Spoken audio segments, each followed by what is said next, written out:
Est-ce que vous m'entendez? Vous m'entendez? Déjà, félicitations aux agents de la route pour la précédente vidéo qu'on a vue, la vidéo du dessus. Parce que cette belle route de montagne, ils ont quand même mis des lignes blanches à droite et à gauche, dans une route perdue pardonnez-moi l'expression, au cul du monde, et je trouve que c'est quand même un acte assez fort, si la vidéo n'est pas générée. Elle est générée, j'avais l'impression, parce qu'une route très clean comme ça, je me disais, c'est quand même très très joli, elle est très très esthétique, hein, ceci dit. Donc voilà, on va continuer à parler de production avec les invités autour de cette nouvelle table ronde.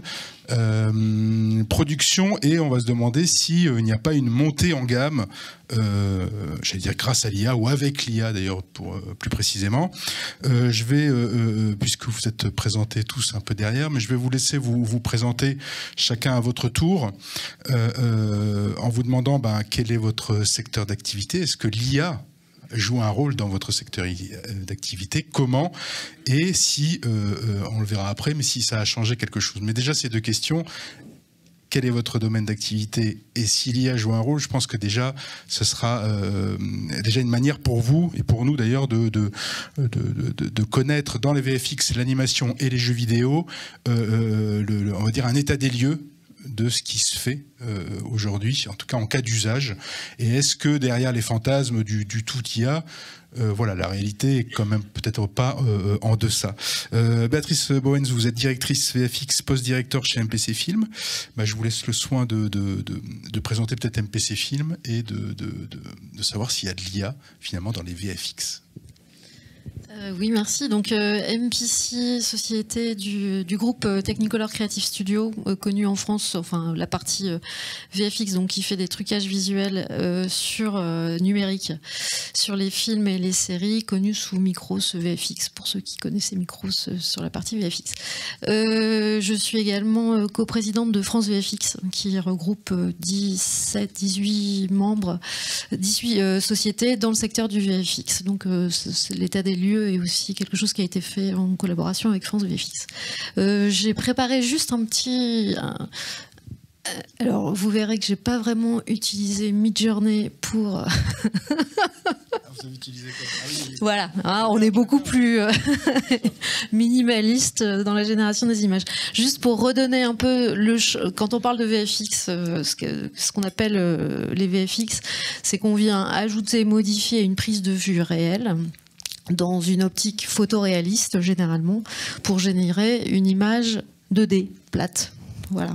Donc on part d'une image plate qui a été tournée, on vient générer traditionnellement via, on va dire, un espace 3D maîtrisé, c'est-à-dire qu'on vient revirtualiser quelque part des éléments qui ont été tournés réellement, on vient revirtualiser une caméra, le fond, et on vient générer un élément CG, CG computer graphique, qui vient générer l'image à laquelle on va essayer de marier avec l'image de vue réelle afin qu'on ne voit pas qu'on a fait des trucages, puisque c'est ça l'enjeu, c'est de ne pas voir qu'on a travaillé dessus.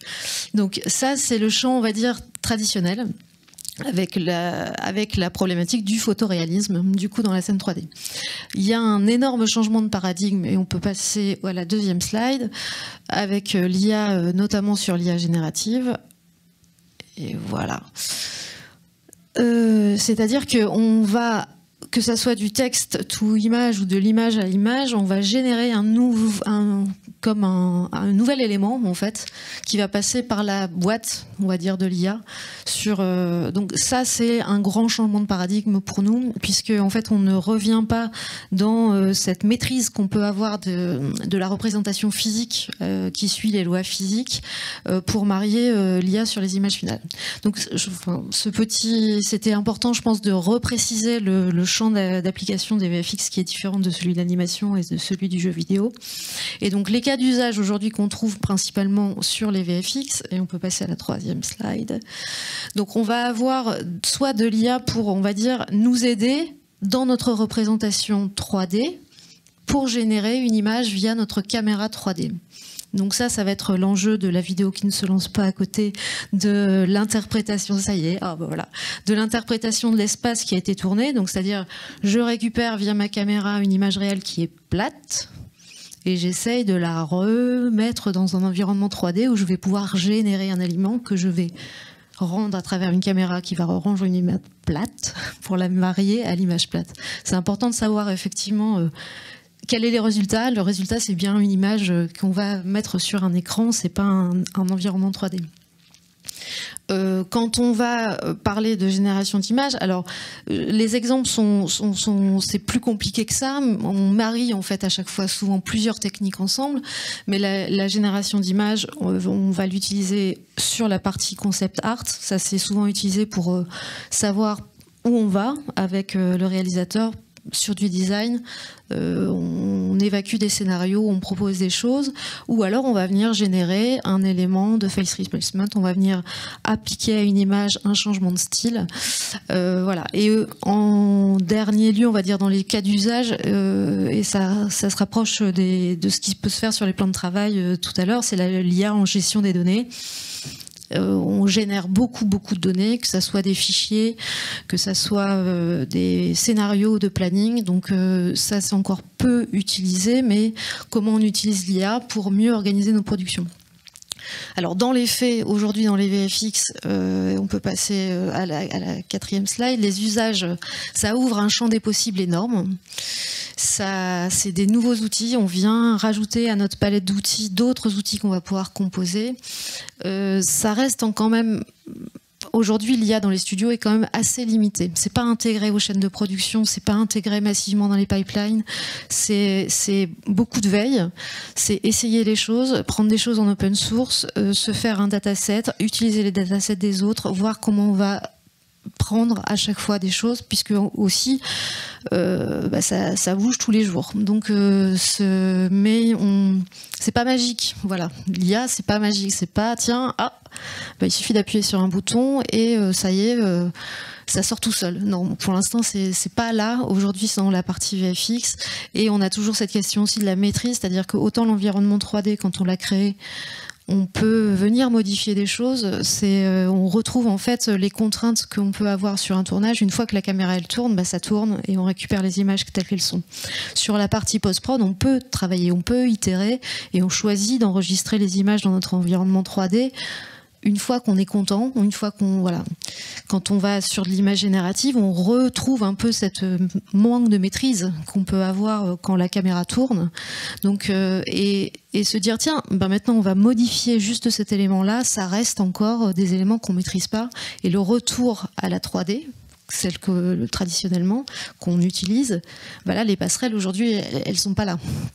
Donc entre eux, on va dire l'image générative et la 3D.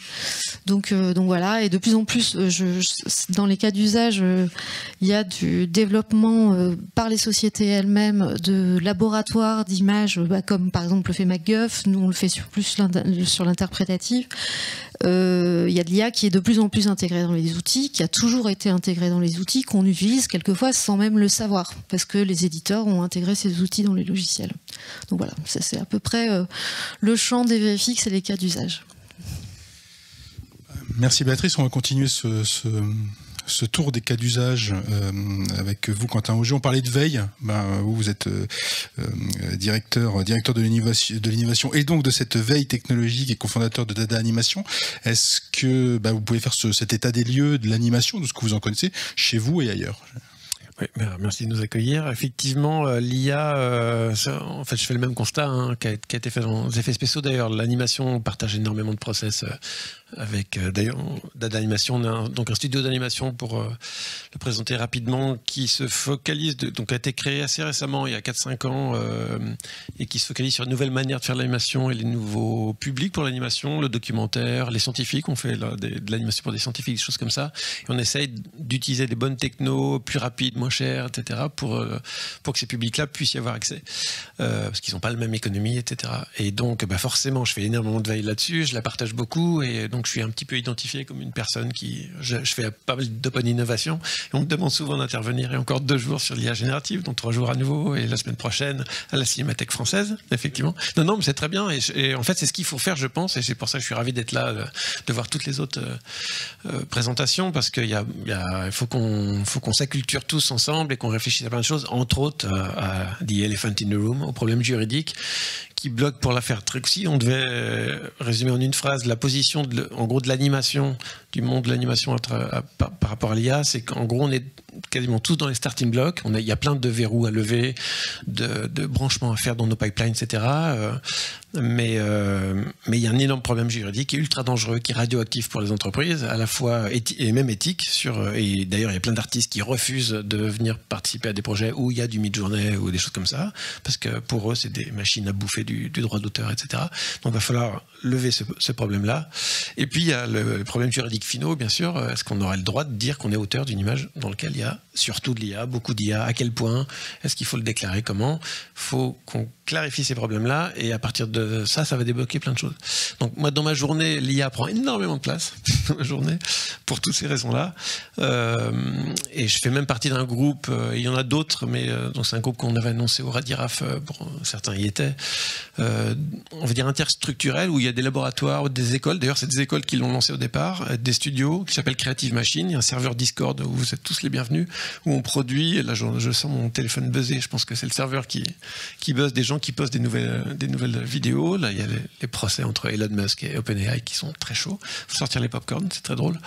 Voilà, donc ça, et on va produire et c'est l'approche que je vois un petit peu partout, les écoles c'est le bon terrain qui est un peu safe d'un point de vue juridique, et les laboratoires pour expérimenter de manière ouverte à tout le monde, parce que faut pas trop demander aux studios de donner leurs secrets, c'est compliqué. Or en ce moment, pour tous ces problèmes juridiques, les institutions, et c'est je pense le sujet un petit peu de la journée d'aujourd'hui, mais même les politiques, j'étais la semaine dernière dans un audit d'un comité de l'Académie des sciences, quelques mois avant, comité interministériel, avec d'autres gens qui sont dans la salle. En ce moment, les politiques doivent produire des sujets, ils demandent aux métiers de faire un retour d'expérience. Or, l'expérience, nous, on dit on ne veut pas trop y toucher dans les studios parce que c'est super dangereux. On ne va pas expérimenter pour ne pas pouvoir vendre ou se prendre un procès. Amazon et MGM, hier, se sont pris en procès parce qu'ils ont fait des voix numériques d'acteurs, on en parlait à midi, d'acteurs qui étaient en grève. Donc, ils ont fait des voix numériques de ces acteurs-là. Ils étaient en grève pourquoi? Pour éviter que Donc, voilà. On aurait pu croire qu'Amazon, MGM étaient intelligents là-dessus, mais bon, voilà, ils sont en procès. Donc voilà, c'est pour ça que on en est là. Et sinon, je fais le même constat. Soit on a de l'IA, il y a en gros trois. Je pourrais finir là-dessus. Il y a trois. L'IA, elle arrive par trois endroits. D'abord, complètement naturellement, organiquement, comme toujours, les logiciels évoluent avec des nouveaux algorithmes, etc. Vous-même, vous avez fait peut-être l'expérience qu'on vient de voir, ou alors dans Excel, dans Photoshop, vous ouvrez Photoshop, il y a de l'IA maintenant dedans. Ça fait gagner du temps, clairement. Ça tue des métiers, clairement. Cette année, qui a fait travailler des traducteurs, par exemple, parmi vous? On sait que c'est beaucoup moins, et on sait que c'est très dur. Les voix, c'est terrible. On croise des comédiens qu'on utilise pour nos projets qui sont en procès parce qu'ils entendent leur voix dans des publicités pour lesquelles ils n'ont pas rien signé. Et maintenant, il y a des nouveaux procès avec des juges qui ne comprennent pas d'ailleurs qu'est-ce qui s'est passé. Quoi? C'est vous qui avez... C'est un imitateur? Non. Quelquefois, la justice n'est même pas au courant. Donc, c'est pour ça que c'est important de faire de l'acculturation. Donc ça, c'est des trucs naturels qui ont quand même des influences. Après, il y a les gros studios qui, eux, ont des labos qui se payent. Donc, il y en a peut-être ici qui vont parler, qui développent leurs propres IA. On sait que Spirit, bien sûr, MacGuff, des choses comme ça. Donc ça, voilà, ils maîtrisent un petit peu tout. Puis il y a des petits studios comme nous qui sont obligés d'utiliser, hormis les choses naturelles, les choses un petit peu novatrices. Et c'est là qu'il y a les problèmes juridiques, et donc c'est là qu'on a besoin de ce terrain un petit peu safe. Et quand vous parlez de problèmes juridiques, c'est sur la base de données sur lesquelles ont été entraînés les IA, pas forcément.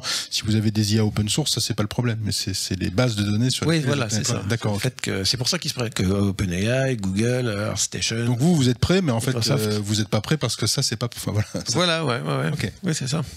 C'est dangereux. Ils sont tous en procès. Maintenant, les studios commencent à avoir des procès. Et donc, voilà. On en est là. Alors, on a vu les VFX, l'animation. Levan Sergeveladze, donc vice-président du syndicat national du jeu vidéo, CEO de Celsius Online. Même question, est-ce qu'il y a un état des lieux à faire chez Celsius, et est-ce qu'il y a un état des lieux à faire aussi dans le secteur du jeu vidéo, en France ou ailleurs, dans ce que vous avez pu côtoyer, vous en côtoyez des entreprises?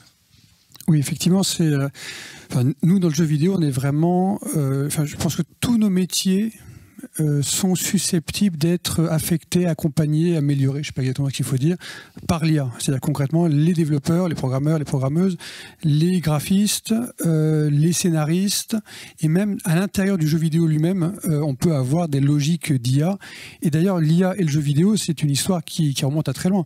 D'ailleurs, jusqu'à ces dernières années, quand on parlait d'IA avec le grand public, les gens parlaient ils connaissaient Deep Blue qui avait battu Kasparov, AlphaGo, donc du jeu, alors, du jeu vidéo ou du jeu tout court, mais ça a toujours été vraiment au cœur de l'ADN du jeu vidéo finalement, le rapport à l'IA.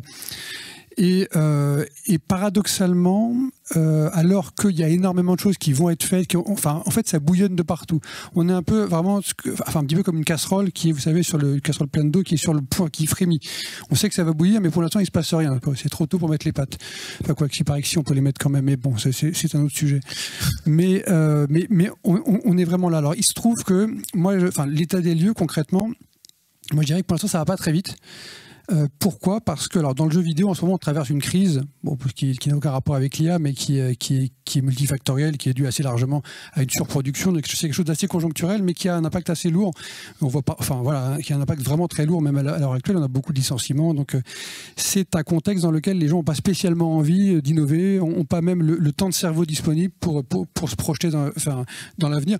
Dans 6 mois, 1 an, on passera à autre chose. Mais du coup, moi, ce qu'on me dit dans les grandes boîtes notamment, alors il y a toujours des exceptions évidemment, mais moi ce qu'on me dit c'est en général dans les grandes boîtes, on a fait des plans, des annonces, etc., mais il ne se passe pas grand-chose. Donc voilà, peut-être qu'il peut y avoir des exceptions, je ne veux pas du tout jeter l'anathème sur une quelconque entreprise. Mais concrètement, voilà ce qui se passe, c'est pour l'instant ça ne va pas très vite.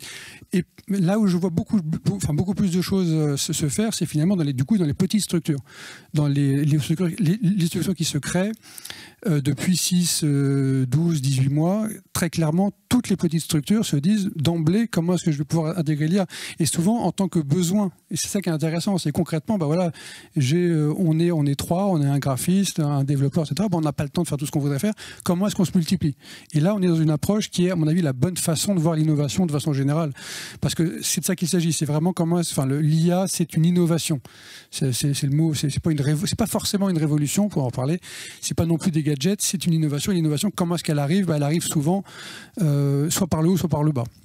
Dans le jeu vidéo, à l'heure actuelle, elle arrive par le bas, elle arrive par les nouveaux entrants, plus que par les entreprises établies, alors qui finiront bien sûr aussi par se lancer.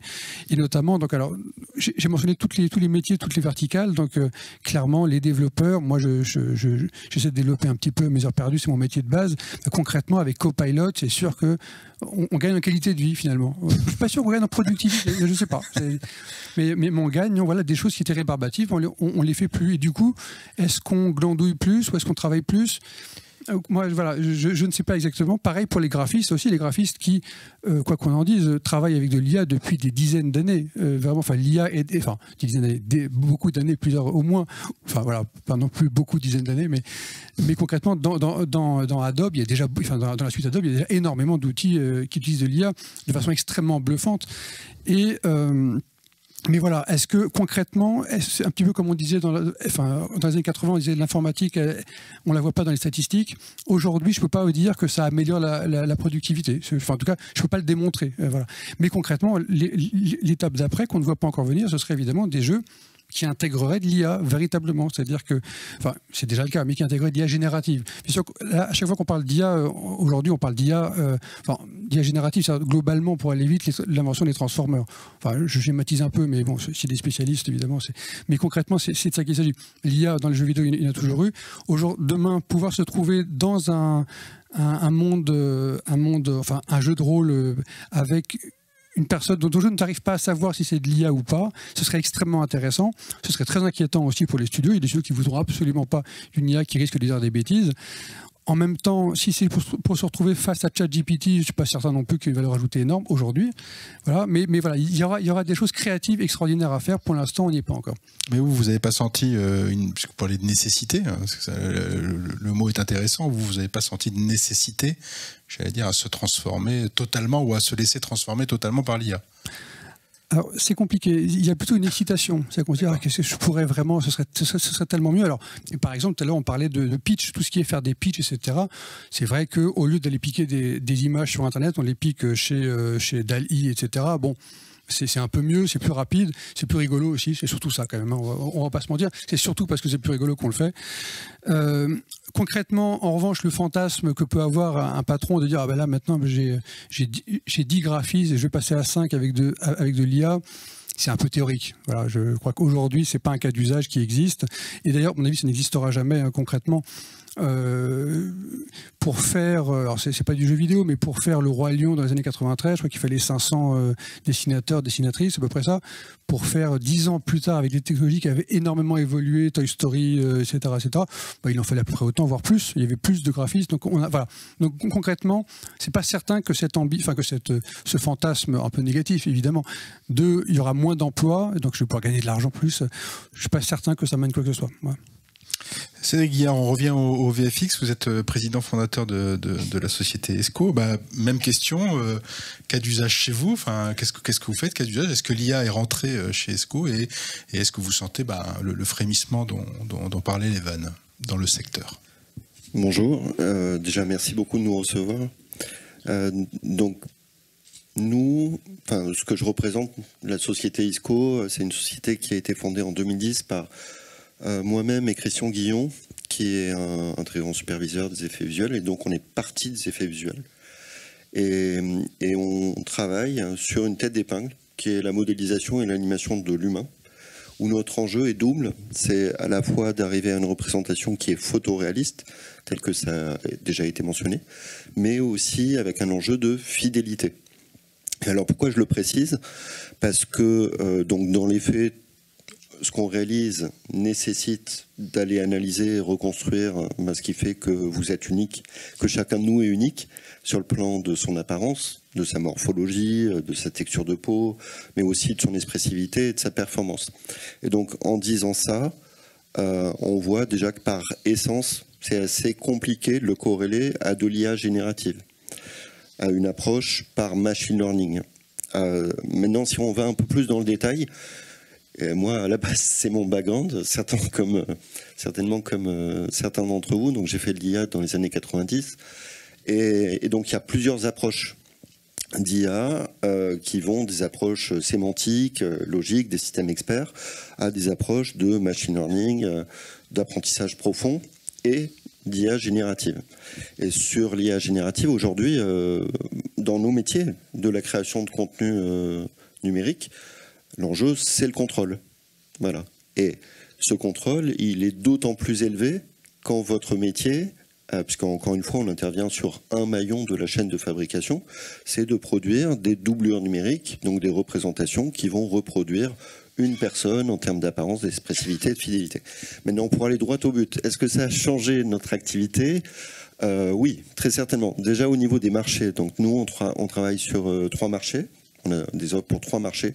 L'entertainment, donc qui nous réunit ici, pour lesquels on couvre à la fois les effets visuels, mais aussi la publicité, l'événementiel, le jeu vidéo, la réalité virtuelle, la réalité augmentée, mais aussi la cosmétique et des applications industrielles. Et donc je vais commencer par l'industrie.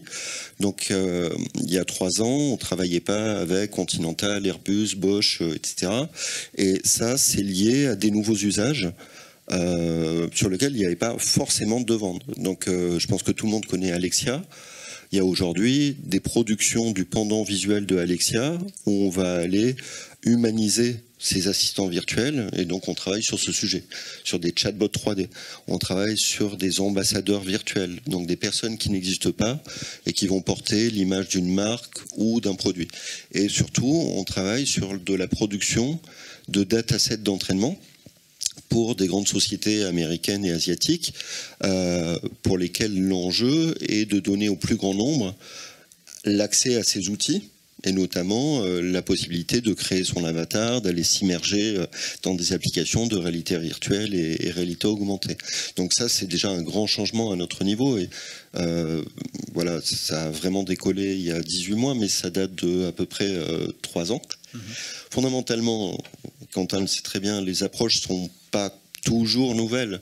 Et d'ailleurs, il y a même des publications qui pensent que sur certaines approches, l'algorithmie sous-jacente a beaucoup moins d'importance que les données. Par contre, aujourd'hui, les données sont là en masse, de manière légale et illégale, on y reviendra. Donc voilà, ça c'est un grand pan en fait, de changement de notre activité. Sur l'entertainment, il n'y a pas un nouveau cas d'utilisation à notre niveau. Donc sur, encore une fois, notre tête d'épingle, on avait déjà tout traité, c'est-à-dire de la représentation d'acteurs, d'athlètes, de chanteurs sur des scènes de cascade, sur des chimérisations, des modifications d'apparence, rajeunissement, gain de poids, etc.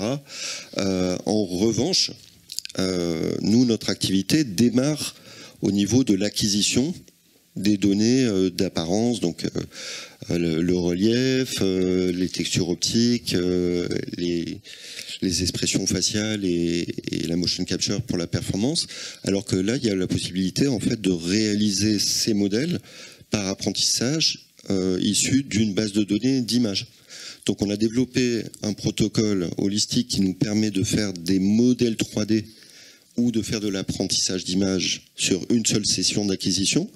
Mais là, on vient de finir une production au Japon où on a sur un face replacement, où on n'a absolument pas croisé l'équipe de tournage, le réalisateur et l'acteur. On nous a envoyé une base de données de 10 000 images avec les spécifications qu'on avait demandées. Voilà, ça c'est nouveau pour nous. Avant, nos systèmes sont transportables, on se délocalise, on va mener les captations. Donc ça, c'est un bouleversement. Et après, si on a le temps, je reprendrai la parole sur les impacts au niveau de notre chaîne de fabrication. Non, mais allons-y, plus de l'évolution du marché. Du coup, est-ce que ça a impacté? Alors, parce que là, du coup, ça a impacté vite. Enfin, en termes de temps, je veux dire, en termes de période. Je suis un mauvais élève, donc j'avais préparé une présentation, mais je ne l'ai pas envoyée à Anastasia, mais j'ai des images pour montrer qu'encore une fois, on était capable de remplir cette demande de fidélité et de photoréalisme par des approches dites model-based, ce qui est un gros mot pour dire on fait des captations, on fait une reconstruction et on obtient un modèle 3D qu'on peut mettre dans n'importe quelle condition de lumière et de performance. Là, depuis 2 ans et demi, on a développé une partie de notre R&D sur des approches de face replacement par machine learning. Le résultat est identique. Les moyens de contrôle sont différents. Je pense que c'est à l'arrière. Merci beaucoup. Donc les capacités de contrôle sont différentes et puis ça a modifié les métiers dans le sens où nous, à la base, on n'est pas une société qui intègre du compositing. Or là, il faut le dire, Rodolphe pourrait le dire encore mieux que moi, les approches de deepfake par machine learning nécessitent de compositer le résultat issu de cette fameuse boîte noire avec les images du film. Donc c'est une offre qui est un peu différente. Vous avez les images ou je dois avoir des images, oui. Je vais essayer d'aller droit au but sur mon propos, qui est un peu de dire que oui, il y a des modifications. Donc ça, c'est notre activité. Je prends juste 1 minute pour vous la présenter. Comme ça permet de concrétiser de quoi je parle quand on parle de système de capture. Ça, c'est une doublure numérique, donc c'est une représentation 3D qui va reproduire l'image et le jeu d'une personne. Et comment on fait ça? En capturant les 4 caractéristiques qui font que chacun de nous est unique. Et donc on fait ça pour les effets visuels, mais aussi pour les jeux vidéo. On aura l'occasion d'en parler parce qu'il y a des approches qu'on a développées pour les VFX qui aujourd'hui ne sont pas transposables pour le jeu vidéo. Voilà, ça c'est un point important.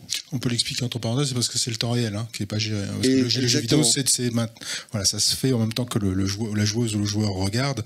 Or, dans l'animation, par exemple, l'image est précalculée, donc voilà, elle donnera ce qu'elle donnera. On a une maîtrise des ressources, des temps de calcul. Oui, c'est ça qui change avec le jeu vidéo, c'est que si je tourne ma caméra, je fais bien ce que je veux, je tourne ma caméra. Et là, le moteur de jeu a intérêt à la créer FISA, enfin voilà, pour que je ne sois pas déçu. Tout à fait. Et puis il y a aussi des contraintes plus techniques liées à l'éditeur, sur lesquels on pourra revenir. Mais ça, c'est un point important de mon intervention, en tout cas de mon regard sur ce sujet. C'est ce que vous voyez, c'est au cœur de notre technologie, on fait ça depuis 20 ans, pas depuis 3 ans. C'est la capacité à créer des espaces de visage, des espaces d'expression, qui aujourd'hui nous sont demandés donc, par un certain nombre d'acteurs, mais qui correspondent aussi à des méthodes d'analyse statistique par intelligence artificielle. Voilà. C'était pas exposé, c'est pas de l'IA générative, ça ne peut pas l'être dans la mesure où on doit respecter la fidélité, mais ça en est. Par contre, là, ce que je vais vous montrer, c'est ce qu'on intègre dans la classe des approches de deep learning, où, donc encore une fois, là, c'est une démo technique, hein, pour qu'il n'y ait pas d'ambiguïté. Donc, on a remplacé le visage sur une séquence de James Bond par celui de Jean Dujardin. On a pu le faire en brossant les bases de données qui sont accessibles sur les films. C'est pas du tout comme ça qu'on travaille, mais c'était intéressant de pouvoir le faire pour vous le partager, pour dire que techniquement c'est possible. Voilà. Et puis c'était aussi intéressant de voir la différence entre le résultat issu de l'inférence et le résultat final qui nécessite quand même pas mal de passes de compositing. Donc ça, on l'a mis en production, mais on l'a mis en production tel qu'on le fait toujours. C'est-à-dire que là, ce que vous voyez, c'est Antoine Solvay. Antoine Solvay, il est mort il y a plus d'un siècle. C'est le fondateur d'un grand groupe de chimie qui réunissait tous les prix Nobel de physique et de chimie sur les congrès Solvay, et pour lesquels cette société nous a demandé d'avoir un discours, une discussion, un échange entre la patronne actuelle et le fondateur. Et donc on a pu le faire au travers de cette approche d'apprentissage, de l'apparence, de l'expressivité de cette personne, et on l'a pu guider aussi le dialogue au travers de text-to-speech and animation. Donc oui, c'est possible aujourd'hui. Est-ce que c'est moins cher ? J'aurais tendance à dire c'est possiblement moins cher, mais la variable, c'est le coût d'un déplacement à Los Angeles ou à Tokyo, ou le vol d'avion en première et l'hébergement d'une célébrité de premier plan. Sinon, oui, l'apprentissage prend du temps. Pour le faire de manière vraiment spécifique, pour que ça puisse être intégré de manière fidèle et photoréaliste dans tous les plans, il faut quand même une grosse base de données d'entraînement, donc il faut des gros serveurs et pas mal de temps. Pour donner des ordres d'idées, ces modèles, je ne sais pas ce qui est passé à l'écran, mais les différents modèles requièrent à peu près 15 jours de calcul, jour et nuit, sur 4 serveurs, puisqu'on travaille sur nos machines aujourd'hui. Un point spécifique de notre activité, parce qu'on va parler des problèmes légaux sur le copyright, sur le contenu final. Mais nous, notre contenu final, c'est la représentation digitale d'une personne.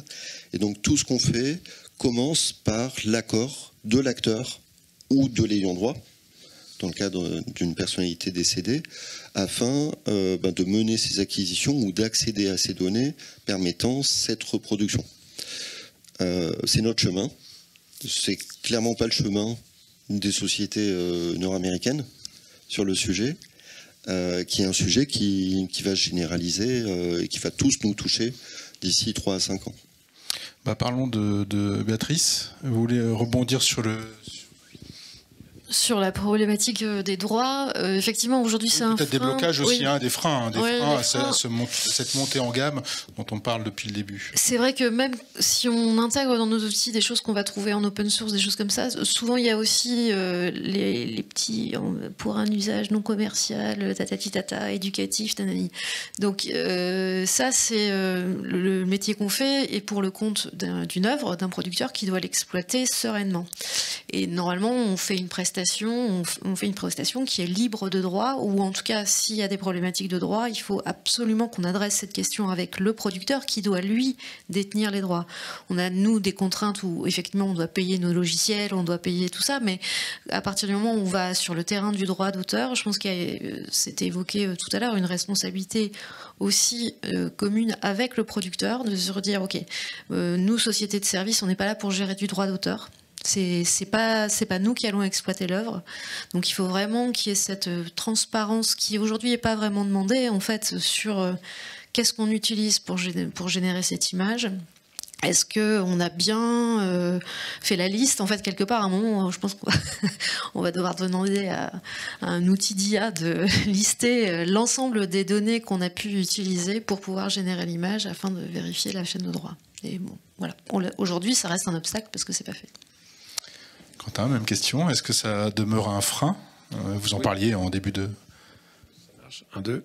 Ouais, c'est le frein principal, parce qu'après, bricoler, trouver le bon outil, le faire monter en gamme, le brancher là où il faut pour aider peut-être... Ça, c'est vraiment notre métier, on fait ça depuis 50 ans, non, depuis 20 ans, depuis que la 3D existe. Ce qui est marrant, c'est que dans les outils vidéo, texte to vidéo, image to vidéo, on voit arriver des outils, ce que j'appellerais de rigging, c'est ce qu'ils existaient littéralement il y a 30 ans, on désigne des zones et puis on les fait bouger comme on faisait avec des points autrefois, puis sont rajoutés plein d'étapes, donc on revient quelque part en arrière mais à un autre niveau sur l'image finale. Donc voilà, ça nous explique quelque part, c'est nouveau, mais voilà, c'est tous ces problèmes-là de droit à l'entrée, effectivement, tracés. Il y a des coalitions qui travaillent sur le fait, on en parlait un petit peu plus tôt, maintenant tous les acteurs en sont conscients, tous les politiques sur toute la planète, je pense, en sont conscients. Il faut savoir que le double numérique et le deepfake, j'ai cru comprendre, j'ai entendu une juriste qui disait que c'était interdit en Chine sans l'accord de la personne à qui ça ressemblait. Mais même à travers une petite app, un filtre Instagram, etc. Alors qu'effectivement, il y a des apps qui viennent des États-Unis ou peut-être même de Chine, qui sont utilisées chez nous, qui permettent de faire l'inverse. Et il y a des pirates aussi qui n'ont pas du tout les scrupules sur aucun niveau que ce soit. Et on sait, vous avez peut-être entendu parler, qu'il commence à y avoir des arnaques au deepfake avec ce fameux banquier hongkongais qui s'est fait arnaquer 25 millions de dollars parce qu'il a vu son CTO, son CEO à Londres en vidéoconférence. Alors, c'était pas de la qualité broadcast sur grand écran, c'était en vidéoconférence, en temps réel, voix deepfakée, image deepfakée, se faire demander de faire des trucs. Donc, et ça arrive et tout le monde peut être touché. Et il y a des statistiques aux États-Unis la semaine dernière qui sortaient, qui disaient qu'un tiers des entreprises commençaient à être attaquées par des deepfakes audio, avec donc des faux appels du CEO. On en parlait de fake audio. Donc ça touche pas, et là ça touche en fait le plus gros danger par rapport à ça, donc la chaîne des droits, tout ça, il va falloir travailler dessus. Le plus gros danger, le plus gros impact pour moi, il est la barrière à l'entrée, qui baisse énormément, et maintenant tout le monde peut faire des effets spéciaux incroyables, et maintenant en temps réel de plus en plus. Et tout à coup, ça ouvre la porte à plein d'acteurs qui sont pas vertueux comme comme les studios et les personnes présentes, qui sont à plein de nouveaux créateurs qui vont faire des choses magnifiques, géniales. Puis aussi du produit au kilomètre qui fait que ça va changer l'équilibre de l'industrie, mais aussi plein d'autres acteurs. Et là, faut aussi s'y préparer. Mais est-ce qu'on peut appeler ça une montée en gamme pour vous? C'est pas moral, hein. Est-ce qu'il y a une montée? Je pense que globalement, en donnant à l'IA des choses à faire dont on n'a vraiment pas envie de faire, et on s'occupe de, est-ce qu'il y aura montée en gamme ou est-ce qu'il y aura autre chose en fait, voilà. Je pense que toute évolution technique autour de l'image a fait monter en gamme globalement l'image. Vous savez que même que AlphaGo, depuis qu'il est sorti et qu'il a battu le plus grand champion de Go, d'ailleurs tout comme Kasparov a été battu, d'abord ça n'a pas tué les échecs ni Go, au contraire. Et le niveau a très sensiblement, et là on peut comparer par rapport à il y a 50 ans, le niveau de Go a augmenté, mais brutalement après la sortie d'AlphaGo. Il y a Kasparov, il s'en est parmi quand même. Enfin, lui non. Mais je suis sûr qu'il faudrait regarder les stats de... Alors je sais pas comment ça se mesure, le niveau en Go, etc. Mais en fait ça a apporté de la créativité au joueur de Go, AlphaGo, bizarrement. Donc ça, dans ce domaine-là, monter en compétences et en qualité. Lévan, donc obstacle, et est-ce qu'il y a vraiment monté en gamme? Oui, non, sur l'aspect légal, bon, même si c'est pas mon domaine, donc je vais pas trop m'étendre là-dessus. C'est vrai que je pense qu'il y a peut-être trois remarques à faire. Le premier, c'est que de toute façon le droit arrive toujours après l'innovation. Ça, c'est mathématique. Enfin, c'est mathématique. J'ai envie de dire, la chouette de Minerve ne s'envole que la nuit tombée, quoi. C'est un peu ça. Et concrètement, ce serait même contre-productif. Là, je pense que certains responsables politiques veulent dégainer plus vite que leur ombre, et concrètement on ne sait pas exactement où sont les problèmes. Enfin, c'est pas évident de les penser concrètement. C'est-à-dire que les gens qui font les choses, ils les pensent pas en même temps qu'ils les font. C'est quoi qu'on en pense d'ailleurs. Donc c'est pas du tout. Enfin voilà, ça va se passer avec un temps de retard, comme ça s'est toujours passé avec un temps de retard. Il s'agit juste qu'il y ait moins de conséquences humaines que ce qu'il y a pu y avoir dans d'autres cas comme ça. Par exemple, on se moque parfois des fabricants de. Enfin, on se moque. C'est un exemple un peu caricatural, mais on dit que les ouvriers qui travaillaient que les fabricants de chandelles ont été disruptés, c'était un mot à la mode, par l'électricité. Il s'agit de voir dans ces cas-là comment est-ce qu'on peut former les gens, comment est-ce qu'on peut accompagner, etc. Donc voilà, ça c'est des choses qu'on sait faire maintenant, mais au niveau juridique, on arrivera toujours un petit peu trop tard. Deuxième chose, déjà, il y a quand même un cadre juridique. Alors, si j'interroge les juristes, hein, c'est pas moi qui parle, mais concrètement, par exemple, sur certains juristes, en tout cas, disent que sur les voix, par exemple, la voix, c'est quelque chose de personnel. Si on est capable de vous reconnaître dans une publicité, etc., ça paraît compliqué qu'Amazon s'en sorte. Mais bon, sous toute réserve, comme disent les avocats. Je ne sais pas du tout. Et la troisième chose, c'est que c'est pas uniquement une question de on va attendre de voir ce que le droit va nous dire. La vérité aussi, c'est que le droit, c'est quelque chose qui se crée, c'est une volonté. Et concrètement, qu'est-ce qu'on veut concrètement? Alors, pour la voix, ça me paraît assez clair, voilà, qu'effectivement, ça fait partie des... je vais pas entrer là-dedans parce que c'est pas mon domaine du tout. Je suis pas légitime à en parler. Mais concrètement, par exemple, le fait d'entraîner une IA sur un set de modèles, sur un set de données, est-ce qu'il faut ou non obliger un reversement pour l'utilisation de ces données? On peut avoir des arguments pour, des arguments contre. Je ne prends pas position là-dessus. On peut, par exemple, dans les arguments contre, ce serait de dire, après tout, les étudiants en art, est-ce qu'ils ne s'entraînent pas sur des modèles, sur des ensembles de données? Voilà, c'est évidemment un peu caricatural dit comme ça, mais je veux dire, en tout cas, c'est pas automatique. Il n'y a pas une vérité révélée. Il y a une volonté probablement politique de savoir, oui, il va falloir, par exemple, rémunérer les auteurs, moins parce que c'est le droit et que c'est logique, etc., que parce que on veut aussi maintenir une certaine cohérence sociale, que s'il n'y a plus d'artistes pour faire les données sur lesquelles vont s'entraîner les IA, c'est un peu n'importe quoi. Enfin voilà, c'est une approche un peu holistique comme ça qui n'est pas strictement du droit. Voilà. Et alors concrètement, est-ce qu'il y a une montée en gamme ou pas? Moi, je pense que oui, concrètement. C'est-à-dire que là, concrètement, on peut même dire qu'on avait un peu désappris ce que c'était que l'innovation. Enfin, je parle dans le jeu vidéo et peut-être même dans la tech en général. On se faisait la réflexion parfois, il y a quelques années, donc c'est plus vrai maintenant, que ces 10 dernières années, entre 2010 et 2020, qu'est-ce qu'on a vraiment inventé de nouveau? Alors, c'est un peu caricatural, évidemment, parce qu'on peut se lever et dire, par exemple quoi? Discord. Oui, bon, les réseaux sociaux, bon, d'accord. Mais le téléphone portable, ah oui, là, effectivement, en termes de... C'était avant, en 2007. Enfin, pour le smartphone. Mais c'est très important en termes économiques, etc., bien sûr, mais est-ce que c'est vraiment une innovation qui a changé les productivités, etc.? On peut en douter. Alors, voilà, c'est une vaste... Mais en tout cas, ça n'a pas eu un impact. Par exemple, nous, dans le jeu vidéo, dans la création, les réseaux sociaux et le téléphone portable, c'est plutôt négatif, hein, sauf pour ceux qui font des jeux sur mobile, comme moi, donc je vais pas épiloguer là-dessus. Mais très concrètement, on revient à quelque chose qui nous permet d'avoir des gains de productivité probable, comme je l'ai dit, c'est pas évident, c'est pas automatique, mais comme on a pu avoir dans les années 2000 finalement, ou dans les années 90. Dans les années 90, je pense qu'on a eu beaucoup plus d'innovation finalement et de rupture, c'est-à-dire que très concrètement, moi je me rappelle quand j'étais gamin, je parlais avec un artiste dans les années 90 qui était et pour lui l'art, c'était, le dessin, c'était d'abord et uniquement à la plume, au fuseau, etc., à la peinture, et les petits jeunes qui faisaient des trucs sur ordinateur, c'était pas de l'art, c'était vraiment Et alors, évidemment, on peut se moquer de lui. Moi, j'étais plutôt dans l'optique des gens qui étaient plutôt portés vers l'avenir. Mais en vérité, il a raison. C'est-à-dire que le métier d'artiste s'est transformé à marche forcée. Et c'est ni bien ni mal. Et en l'occurrence, il y a forcément des gens pour lesquels, pour lesquels c'est moins intéressant, c'est moins pertinent. Et c'est vrai aussi pour les développeurs. Voilà, pour les développeurs, avant, on programmait un coprocesseur arithmétique, on essayait d'économiser chaque octet, chaque truc, etc. Et aujourd'hui, moi, si je parle de ça aux développeurs et aux développeuses de mon équipe, ils me diront, avec Papy, ça ne sert plus à rien, il faut passer à autre chose. Maintenant, on est sur Unity. Voilà, donc ça, les choses changent. Et c'est pas forcément mieux. Le changement, c'est pas forcément une bonne chose. Il y aura des perdants et des gagnants. Un petit mot, Béatrice? Oui, pardon, sur la montée en gamme. Il y a quelque chose qui est constant, en tout cas dans les VFX, c'est que on va dire les innovations qu'on peut faire au niveau de l'image, ce qu'on peut dépasser, ça vient nourrir des idées au niveau des auteurs, des réalisateurs. Et donc il y a ce cercle vertueux, il y a des films qui ne pouvaient pas se faire parce que la technique n'était pas encore possible. Si en termes de films iconiques, si on pense à Avatar, bah oui, ça fait partie de ça. Donc demain, je pense que effectivement, il y a des tâches, on va dire, qui prennent du temps.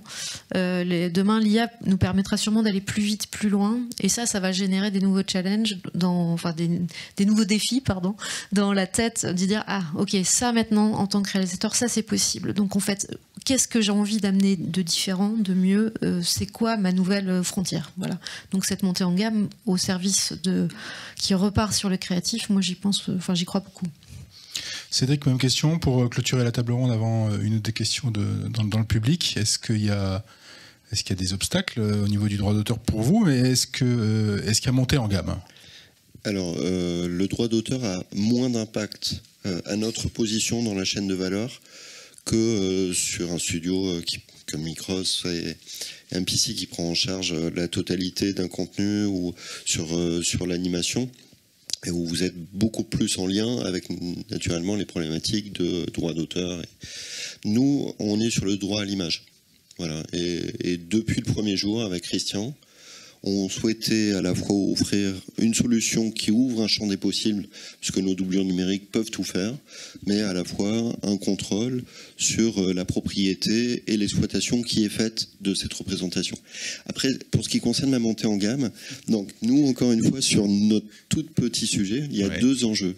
Il n'y en a pas 10, il y en a 2. Photoréalisme, donc oui, il y a un impact extrêmement important sur le photoréalisme. C'est-à-dire qu'aujourd'hui, il est possible de passer d'un niveau de rendu qui est contraint par le temps, par les ressources, etc., et de l'upgrader, et pas simplement en termes de résolution, y compris en termes de détail ou d'immersion, par des approches d'IA. Et sur l'autre plan, au niveau de la fidélité, Quentin parlait du rigging. Nous, on a une plateforme en ligne qui permet de générer des blend shapes, des squelettes, etc. Et c'était une plateforme pour laquelle on communiquait très clairement sur le fait que les blend shapes, l'expressivité, la gestuelle des personnes est générique.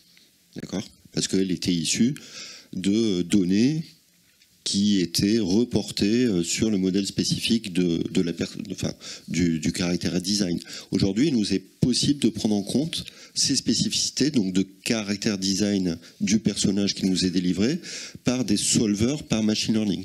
Donc ça, c'est une montée en gamme. Et puis de toute façon, le fait qu'il y ait de plus en plus de personnes qui utilisent ces outils, ces approches, comme ça a été très bien dit, ça permet de générer. Donc à minima, ça donne plus d'idées et on devrait le voir dans les prochaines années. Oui, on peut. D'ailleurs, il y a une exposition au Grand Palais sur le street art. Et comme ils n'ont utilisé que des images d'archives, les dernières images d'archives, on peut les projeter sur un écran de 30 mètres sur je sais pas combien. Sauf que les images des années 90, d'un coup, là, ça devient beaucoup plus douloureux. Et effectivement, ils ont fait appel à l'intelligence artificielle pour recréer des pixels là où il y en avait plus, parce que sinon, c'était improjetable. On aurait projeté des carrés sur carrés. C'était horrible. Alors que la projection est absolument magnifique. Donc, effectivement, dans ce côté-là, il y a une vraie montée en gamme. En tout cas, si on parle d'images d'archives, pour le coup, ce travail-là est absolument remarquable. Est-ce que vous avez des questions sur la production VFX, animation, où vous êtes et montée en gamme? Pardon, j'insiste. Bonjour, est-ce que vous sentez que des genres vont réapparaître? On pense évidemment à la science-fiction ou le fantastique, qui vont réapparaître au cinéma alors qu'ils étaient un peu délaissés parce que ça va coûter peut-être moins cher et que ça va avoir un impact sur les goûts artistiques. Oui, moi, ça rejoint la réflexion que je me faisais sur les choses on va pouvoir aller plus loin de façon différente pour d'autres types de budgets. Donc oui, c'est typiquement une représentation de la réalité qui aujourd'hui demandait beaucoup de modélisation, beaucoup d'artistes. C'est vrai que l'IA ouvre des voies qui sont aujourd'hui peu explorées. Oui, je pense aussi.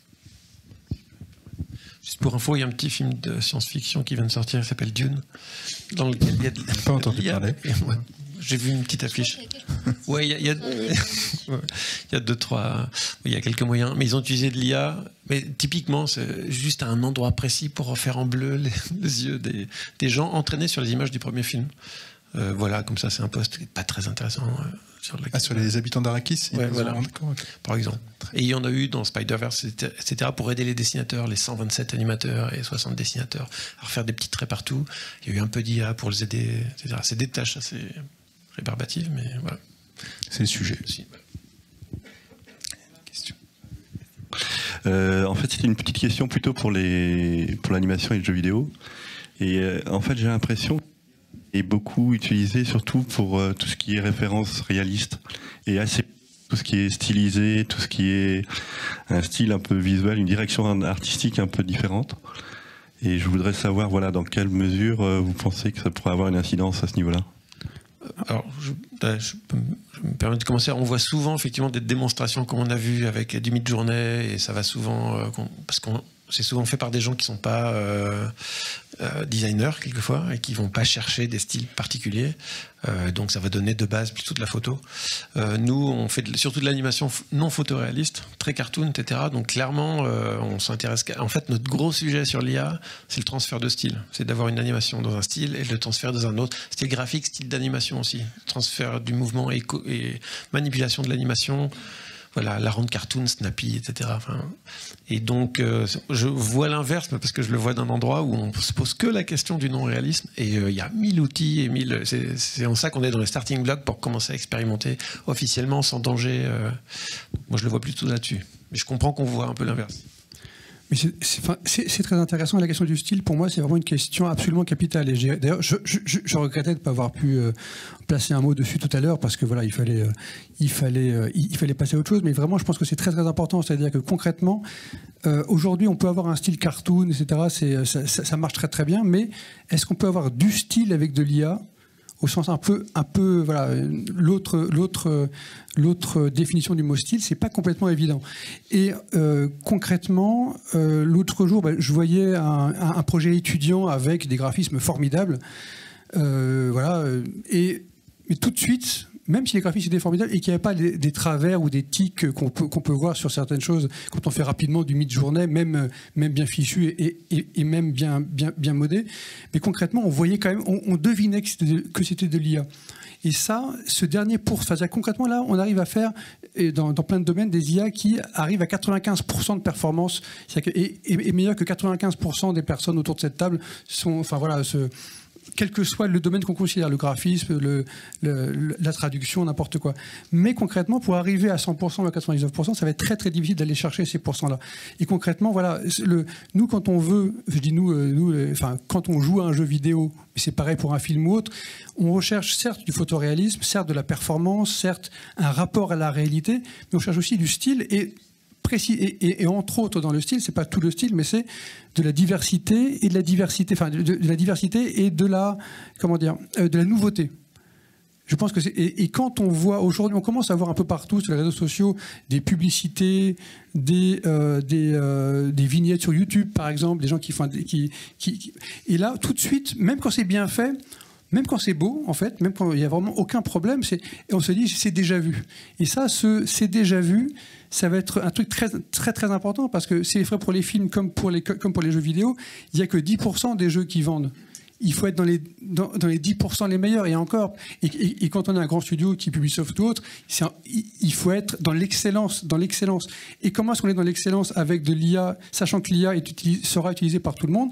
C'est la quadrature du cercle. On aura toujours besoin de gens qui vont dire, voilà, grâce à l'IA, je m'améliore, mais je fais mieux que ça. Et ça, c'est très très important. Donc, mais vraiment uniquement pour l'aspect nouveauté. Ça, c'est très important. Et encore, je pense que c'est quelque chose que tous on arrive à reconnaître aujourd'hui. C'est-à-dire qu'on était bluffé il y a 2 ans par l'arrivée de certaines choses, par exemple des avatars sur LinkedIn ou autre. Vous savez, maintenant, les avatars générés par IA, on les voit tous directement. Il n'y a aucun sujet. L'autre jour, voilà, il y avait, je ne sais plus quelle conseillère qui voulait être amie avec moi sur LinkedIn. Tout de suite, je vois « This person does not exist ». Et je ne saurais même pas l'expliquer pourquoi. Mais en tout cas, voilà, la question du style, elle est absolument cruciale. Et elle est cruciale, quel que soit le style dans lequel on va se situer. Mais plus le style sera quelque chose d'autre que photoréaliste ou déjà vu, plus ce sera dur pour l'IA, à mon humble avis. D'ailleurs, on revient un peu au droit d'auteur, parce qu'il est défini à beaucoup d'endroits comme étant l'expression de la personnalité. En fait, ce que tu décris, je pense, c'est vraiment ce qu'on veut voir, c'est l'expression d'une personnalité. Et c'est ça Ce qui est drôle, c'est qu'il n'y a aucune définition de l'expression de la personnalité. Vous pouvez chercher. Hein. Mais après, là, c'est au juge de décider s'il y a une expression. Exactement. Et c'est en ça qu'on voit qu'il y a un travail d'autorship ou d'autorat. Une dernière question. Non. Oui, ça on vous entend. Petite question sur de la prospective. Je vais parler de la d'intelligence artificielle générative. On voit beaucoup d'outils aujourd'hui se développer avec une vitesse incroyable. Est-ce que ces outils-là, vous les intégrez aujourd'hui dans le process et dans le workflow de production? Deuxième chose, on voit une évolution, on est passé plutôt du génératif texte à de l'audio, maintenant de l'image. Aujourd'hui, de l'image animée avec la démonstration qui a été faite tout à l'heure, ou du Stability ou du Runway. Est-ce qu'il y aura un Midjourney 3D? Et sur cette question-là, est-ce que c'est des outils que vous attendez que vous allez intégrer, ou est-ce que dans une logique de travail en commun, il n'y aurait pas un intérêt à développer tous ensemble des outils qui sont des outils pensés métier directement, un peu à l'image de ce qu'a pu faire un MacGuff par exemple sur son face swapping, d'avoir l'idée de développer quelque chose en commission, en aide, hein, et de développer un brevet qui derrière prend en compte les problématiques métiers dès le départ. Je dirais sur la partie VFX, je le vois plutôt comme MacGuff d'ailleurs.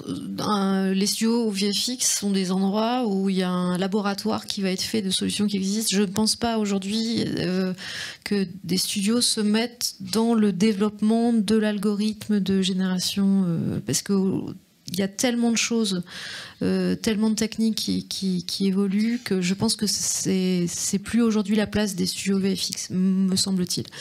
En revanche, de pouvoir s'adapter et de brancher, parce que ça reste, encore une fois, ça reste aujourd'hui très magique. Aujourd'hui, on n'utilise pas concrètement d'image générative pour générer l'intégralité d'une image qui va être truquée. Enfin, on utilise des bouts, on va mixer ça, on va le tordre, et encore une fois, oui, il y a énormément de possibilités qui s'ouvrent et qui sont déjà ouvertes, mais on n'est pas non plus aujourd'hui dans une utilisation massive de l'IA générative dans les VFX. C'est pas vrai.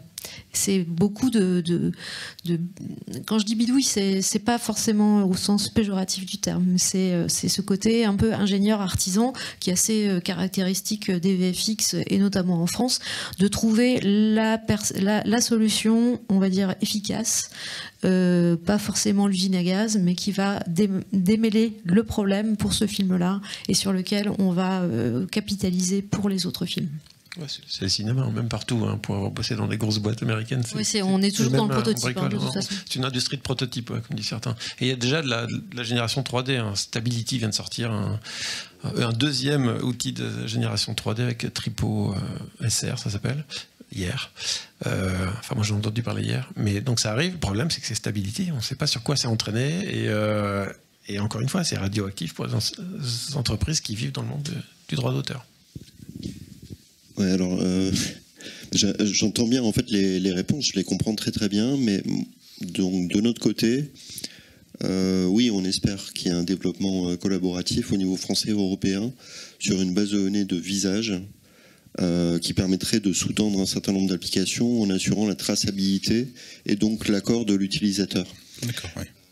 Et juste parce que je sais qu'on est sur la fin, j'aimerais quand même faire la différence entre les IA génératives générales, qui sont celles dont on parle ici, que ce soit ChatGPT, Midjourney, Sora, etc., et les approches d'IA génératives spécifiques sur des métiers, sur des marchés.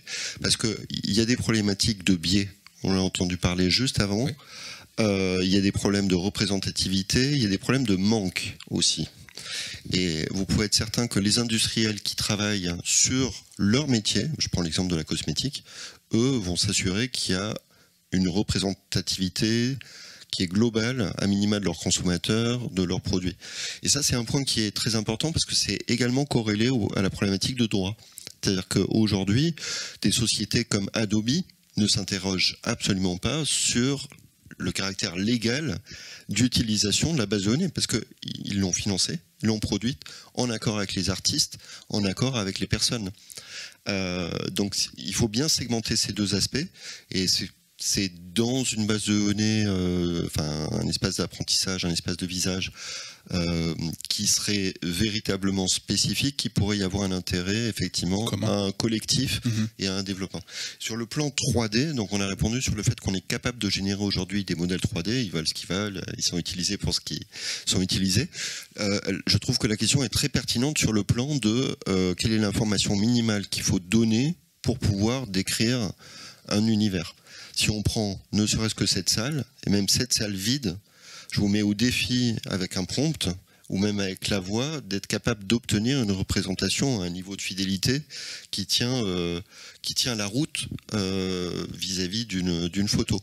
Par contre, si on va à l'essence de la 3D, c'est-à-dire caractériser un objet, non pas par son résultat, mais par sa structure, par les métriques géométriques qui définissent sa morphologie et les matériaux qui le composent, ça on peut avoir une description qui est très synthétique et qui permet un contrôle total. Ça m'intéresserait, c'est pas notre positionnement, hein, mais ça m'intéresserait beaucoup de voir un développement là aussi rassemblant plusieurs studios et plusieurs industries sur cet enjeu. On n'est pas du tout sur les modèles de langage généraux là pour le coup, c'est vrai que là c'est vraiment dans le spécifique. Merci beaucoup. Merci à vous d'avoir suivi cette... Merci beaucoup, infiniment. Et on va laisser notre place. Alors, regarde.